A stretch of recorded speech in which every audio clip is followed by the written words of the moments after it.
In the heart of winter, when wolves began to circle the Amish farmsteads, Ezekiel Miller faced a choice: abandon his livestock to the beasts or think outside the box.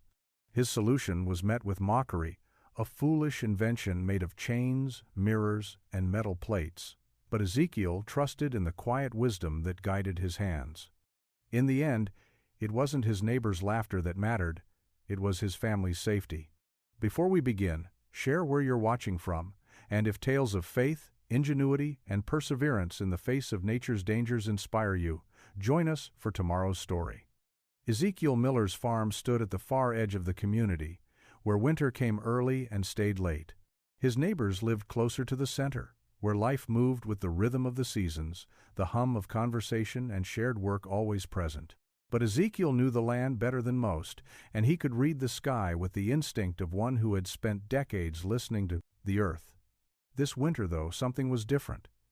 The chill in the air didn't feel like the usual frost. It was deeper, more biting. The wolves, long absent from these parts, were circling again. Ezekiel had heard the howls on several dark evenings near enough that they sent a chill down his spine. The coyotes, too, were becoming bold, their yipping coming closer and closer to the barns. His livestock was his livelihood, and in winter, when feed was sparse, their survival depended on the strength of the barn walls. Yet the barn was no fortress. It was built the way all barns were, with thick logs, moss chinking, and a roof that had stood the test of many winters. But Ezekiel knew that this winter the wolves had grown hungry, and hunger made creatures bolder. One morning, as the snow began to fall heavily, Ezekiel stood at the edge of his barn, watching the distant trees bend beneath the wind. His thoughts lingered on the strange tracks he had seen earlier near the creek, the heavy, unmistakable prints of wolves. It was a sign that they were closing in. The neighbors had been speaking in hushed voices, sharing stories of missing livestock and broken fences. Some had already begun reinforcing their barns with more logs, but Ezekiel knew it wouldn't be enough. The wolves would find a way in if they wanted. Most of the community believed that the old methods of fortifying the barns would work. That's how it had always been done. But Ezekiel's instincts told him something different. He began gathering materials, although his actions drew no small amount of concern. His wife, Rebecca, had questioned him at first when she saw him dragging large metal pots and old chains from the storage shed. The neighbors laughed when they saw him measuring out lengths of shiny metal and wondering aloud if he was preparing for some grand feast rather than protecting his barn. They called him foolish, and their laughter echoed in his mind as he worked in the section the Preveny, cold of his workshop. But Ezekiel was determined. He had learned long ago that in a world that could be so unkind, true strength often lay in humility and perseverance. And so, he continued, piece by piece, convinced that he had to build something no one else could imagine. The first snowstorm came early that November, casting a white blanket across the fields. Ezekiel stood in the barn, the roof creaking under the weight of the snow. The animals huddled together in the dim light, the warmth of their bodies filling the space with a comforting hum. But outside, the wolves waited. Ezekiel had no illusions. He knew they were watching. He had already started assembling his invention, a device that was as unconventional as it was bold.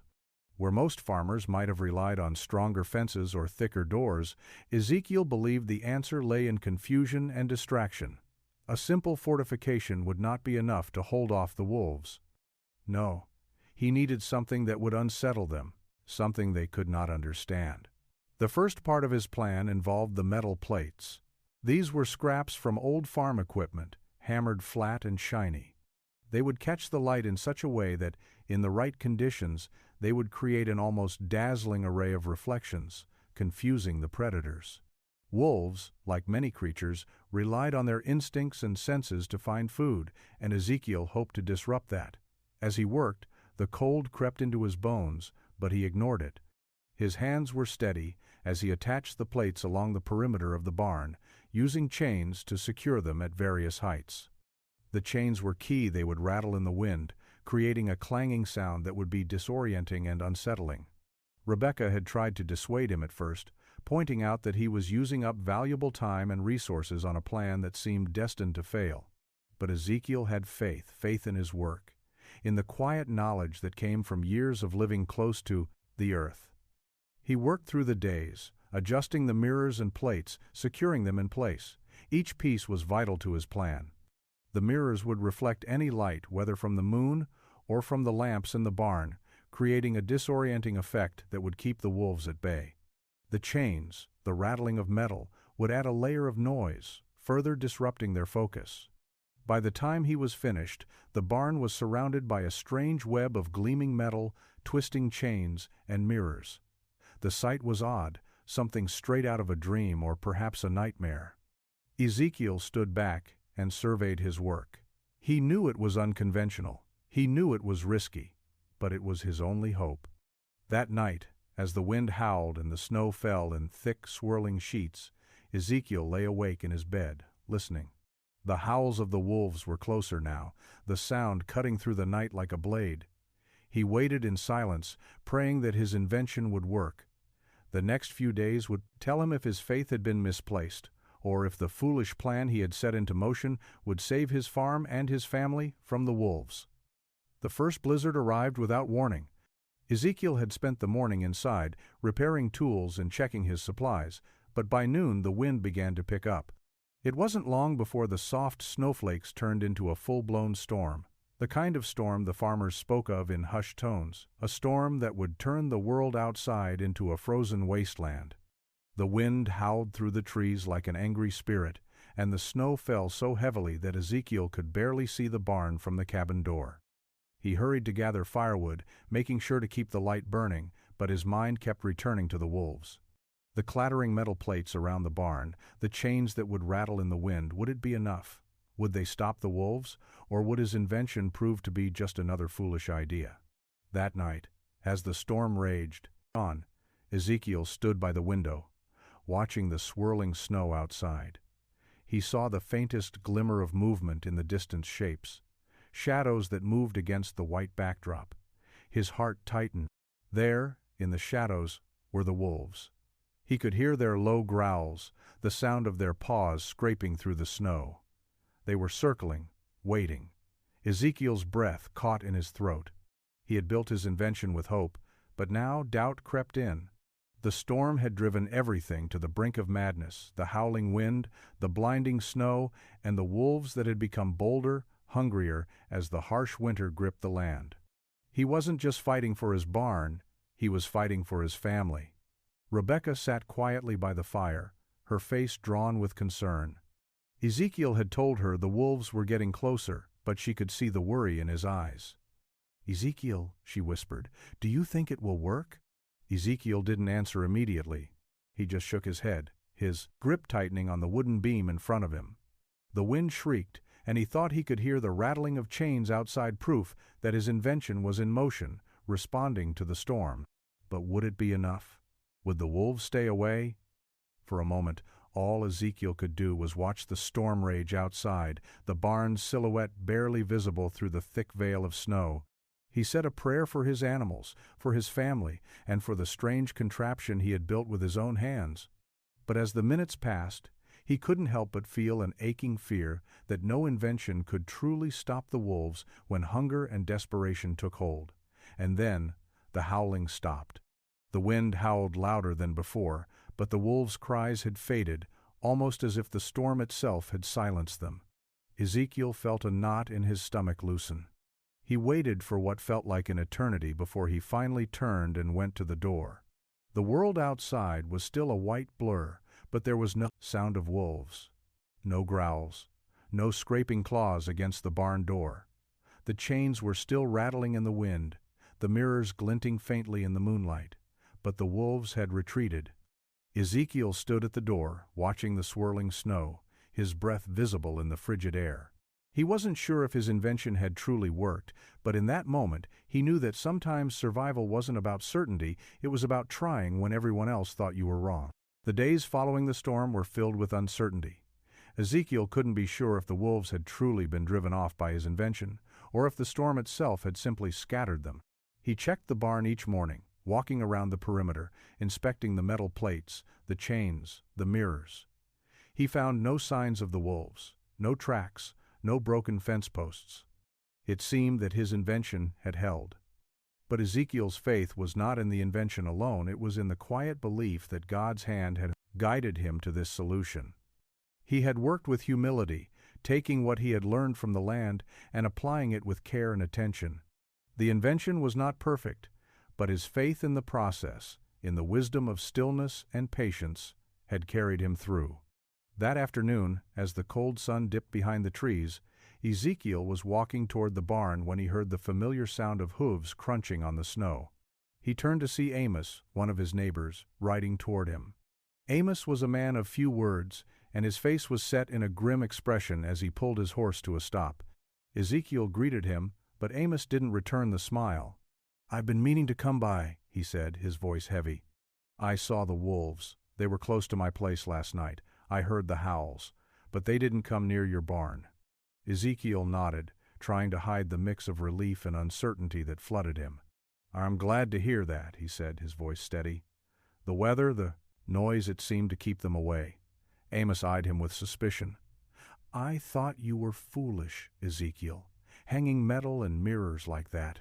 The rest of us are busy stacking wood, fixing fences. I didn't think it would do any good." Ezekiel lowered his gaze, not out of shame, but because he knew that some things couldn't be explained by logic alone. Sometimes the solution isn't about what others think, it's about what's in your heart, and doing the work when it seems impossible. Amos was quiet for a long time, watching Ezekiel's barn in the distance. Finally, he spoke, his voice softer. "I've seen it, Ezekiel. It works. I came to apologize for doubting you." Ezekiel felt a swell of gratitude, but he didn't let it show. "We all doubt sometimes," he said, "but faith is about seeing beyond what we can understand. That's all." As Amos left, Ezekiel stood in the cold, his hands resting on the wooden fence. The storm had passed, but the true test was not the wolves or the weather. It was the faith to build something when no one else could see the need. And now, his neighbors were beginning to understand. His invention, foolish to some, had proved that sometimes what seems to be a waste of time, a waste of effort, can save lives when the world falls silent and the wolves come closer. The days stretched on, and with each passing morning, Ezekiel found more evidence that the wolves had moved on. The snow, which had once been a blanket of silence, now lay still, untouched by the claw marks of predators. The clattering metal plates, the mirrors, and chains, all that Ezekiel had put together, had held their ground. The barn stood sturdy, the cattle safely nestled inside, untouched by the dangers that once loomed over them. But Ezekiel's heart was heavy with more than just relief. The storm had passed, yes, and his invention had succeeded, but he knew this peace was fragile. Winter was still far from over. There was no guarantee that the wolves would remain distant, nor that his invention would work in the same way if another storm struck. His faith had guided him through the worst of the season, but as he stood in the snow, watching the barn from a distance, Ezekiel wondered if it had been enough. One evening, just as dusk was settling over the horizon, a knock came at his door. Rebecca looked up in surprise as she opened it, revealing Amos standing there with his horse in the snow.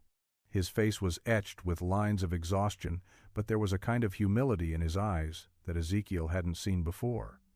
"Ezekiel," Amos began, his voice tinged with something unspoken, "I've been thinking about what you said, about seeing beyond what we understand.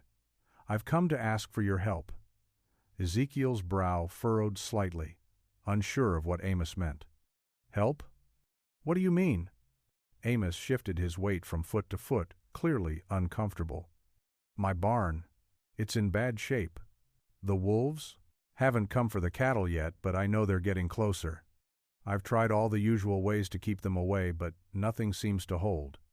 My family's been praying for safety, and I've realized maybe I need to be more like you. Maybe I need to think differently." Rebecca gave Ezekiel a soft look, understanding without words what this meant.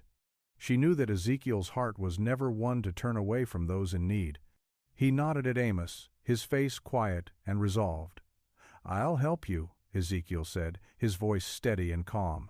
"But it won't be the easy way. It won't be the way most people would do it. We'll have to think differently, just like I did with my barn."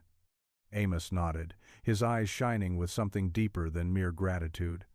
"I've come to learn, Ezekiel. Maybe it's time to stop doing things the way everyone else does."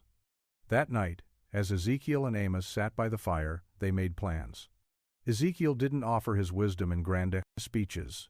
Instead, they discussed details: the chains, the mirrors, the metal plates, how to position them to ensure that Amos's barn would stand firm. In the days that followed, Ezekiel worked beside Amos, building something he knew would seem foolish to many. But as the work continued, so did the quiet understanding between them. The quiet strength that Ezekiel had shown was now growing in Amos as well. Spring arrived with a slow thaw, and with it, the promise of new life. The snow receded, the air warmed, and the land began to wake from its deep slumber. For Ezekiel, it wasn't just the changing seasons that brought renewal, it was the quiet understanding that had taken root in his heart and in the hearts of his neighbors. Amos's barn stood solid, just as Ezekiel's had. Though the wolves had not returned, the invention that Ezekiel had created remained a silent testament to the power of thinking differently. It wasn't just the wolves that had been kept at bay, it was doubt itself. It was fear. It was the small-mindedness that so often surrounded him. Ezekiel had not only protected his farm, he had shown his neighbors what it meant to have faith in something greater than what could be seen or explained. As Ezekiel walked past Amos's barn one morning, he saw him standing at the gate, looking out over his fields. The chains, the metal plates, and the mirrors still hung there, quietly shimmering in the morning light. Amos smiled as he saw Ezekiel approach. "I thought it might be time to take them down," Amos said, his voice full of quiet pride. "But then I realized this isn't just for the wolves, it's a reminder. A reminder that sometimes the things that seem foolish to others are the very things that keep us safe." Ezekiel nodded, his heart swelling with something akin to peace. He didn't need anyone else to understand the depth of his invention, because he knew that it had saved lives. It had been more than a physical structure, it had been a test of faith, a test of whether he could hold on to what he believed in, even when the world laughed. "I think you're right," Ezekiel said quietly, his eyes scanning the quiet expanse of the fields. "Sometimes faith isn't about knowing what will happen, it's about doing the work, trusting that the right answer will come, even when no one else believes it will." Amos clapped him gently on the shoulder. "I've come to see that. You've changed my way of thinking, Ezekiel, and for that I'll always be grateful." Ezekiel smiled softly, looking out over the land that had tested him, that had shaped him. "It's not me, Amos. It's what we're meant to learn. We're all given the same land, the same struggles, but how we choose to face them, that's what sets us apart."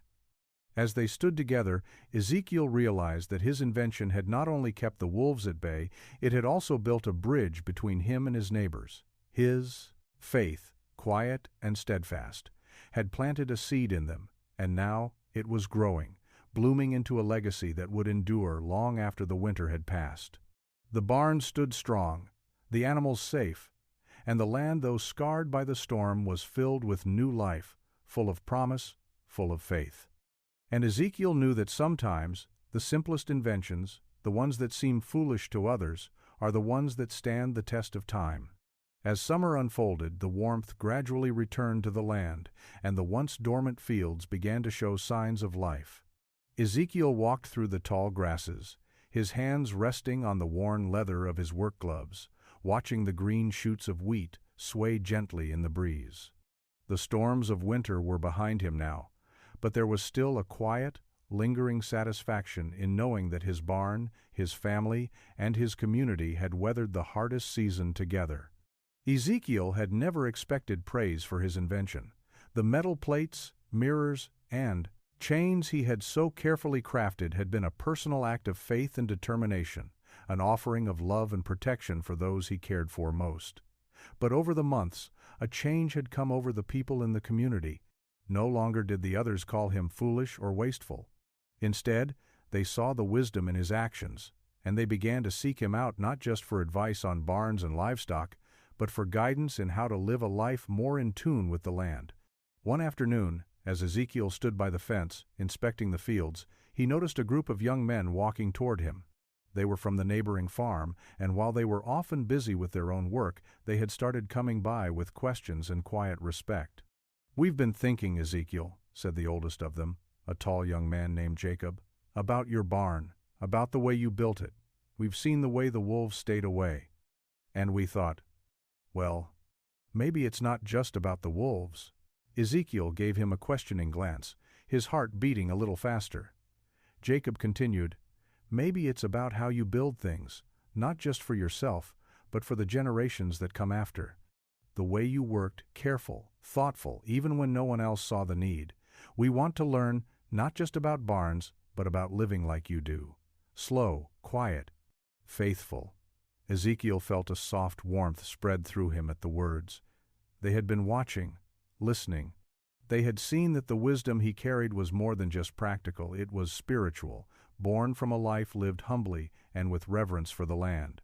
"I've spent a lot of time thinking about that," Ezekiel replied, his voice calm but filled with purpose. "You see, we don't build things just to last for a season. We build for the long haul, for what's unseen, for what comes after. The storms, the struggles, the times when no one else believes what you're doing is right, that's when you know it matters." "The," young men nodded, their eyes reflective as they took in his words. "Come by tomorrow morning," Ezekiel added. "We'll start working together.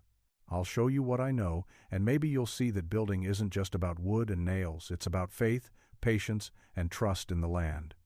Jacob smiled. "We'll be here, Ezekiel, and we'll bring our tools." As they left, Ezekiel stood for a long moment by the fence, watching them walk back toward their farm. He had never sought out recognition, and yet here it was, coming to him, not in the form of accolades or praise, but in the quiet trust of those who saw something deeper than what could be seen on the surface. His invention, the one that had been mocked, had become more than just a way to keep wolves at bay.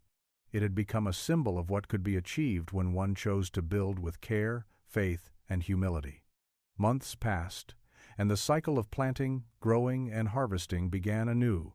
Ezekiel worked alongside the young men, sharing what he had learned over the years, teaching them how to build not just strong barns but strong lives.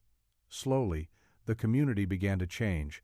The work wasn't quick, but it was done with intention and patience, each piece of timber laid with a quiet sense of purpose. By the time the harvest was complete, the community's barns stood a little taller, their foundations a little firmer.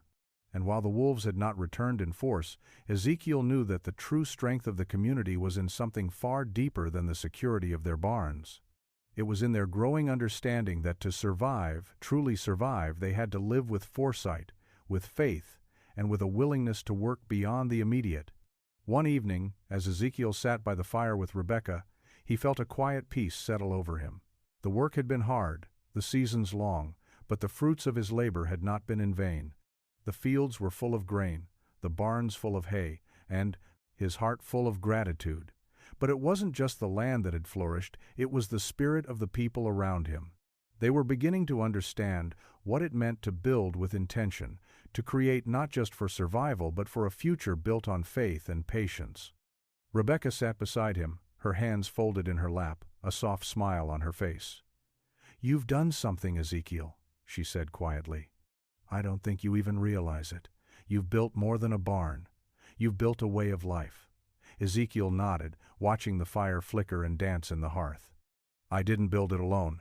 The community, those who came to learn, those who shared their faith with me, that's what made it possible."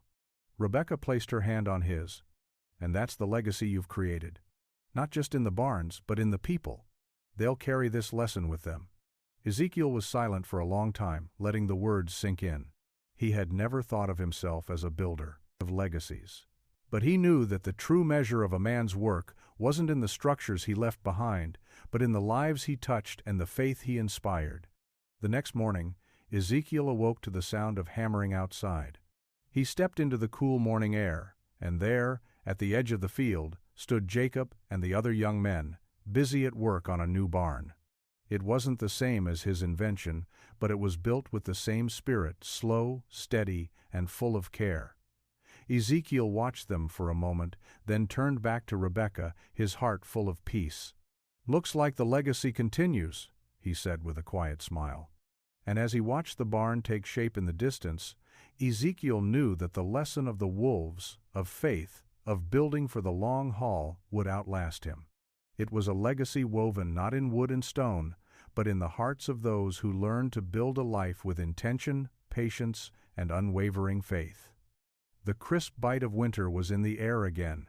Ezekiel stood at the edge of his fields, the sun barely rising behind the distant hills, casting long shadows over the snow-covered ground.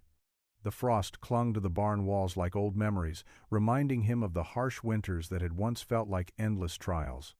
But this year there was a quiet peace, an understanding that had settled into the land, the kind of peace that could only come from knowing you had prepared as best you could. The wolves had not returned, and Ezekiel knew that the invention he had crafted the previous winter, though no longer needed in full force, had left its mark. The metal plates and chains, the mirrors and the reflective surfaces had become part of the landscape, like an old, almost forgotten story. Though his neighbors had stopped laughing, their admiration had been quiet, unspoken. They had learned something from him without realizing it. It was no longer just about survival, it was about preparing for what was unseen, trusting that the work done in faith would be enough. As Ezekiel walked toward the barn, he saw Jacob and his sons, busy working together, lifting heavy beams and checking the roof. The barn was even stronger now, built with the same care and patience that Ezekiel had taught them. The wolves might never return, but the lessons remained: patience, faith, and the understanding that true preparation was about more than just building for today. It was about building for the future. Jacob looked up and waved when he saw Ezekiel approaching. "The roof's holding up well," he said, his voice filled with quiet pride. Ezekiel nodded, a small smile tugging at his lips. "You've done well. This will last, not just for winter, but for everything that comes after." Jacob smiled, but there was a deeper understanding in his eyes now. "I never understood it until now what you were doing last year. It wasn't just about keeping the wolves out, was it?" "No," Ezekiel said, looking out over the land that had shaped him, shaped them all. "It was about preparing for the unknown. The wolves may come again, or something else may test us. But if we build with care, with faith in what's to come, we can endure anything." The wind whispered through the trees, a soft reminder that winter was still with them, but so was the knowledge that they were ready. Ready not just for the cold that would come, but for all the challenges that life would throw their way. Years passed, and Ezekiel Miller's life, much like the land around him, began to show the signs of age. The seasons came and went, their steady rhythm marking the passage of time. His barns, once so new, now stood as quiet sentinels, weathered but strong, the metal plates, mirrors, and chains of his invention fading into the background as the community grew and adapted. He had always worked with the quiet confidence that only faith and time could bring. But now, in the later years of his life, the weight of those seasons was becoming more apparent. One evening, as the last light of day dipped below the horizon, Ezekiel sat with Rebekah on the front porch of their cabin, the air cool against their skin. Their hands, once so strong and quick, now moved slower, and there was a peaceful quiet in their routine. Rebekah had grown quieter too, but her eyes were still sharp, still filled with the same steady faith that had carried them both through the hardest of times. "Do you think they'll carry on the lessons we've taught?" she asked, her voice soft in the stillness of the evening. Ezekiel didn't answer immediately. He sat for a long moment, his eyes resting on the fields where Jacob and his sons now worked the land. They had grown, just as Ezekiel had hoped.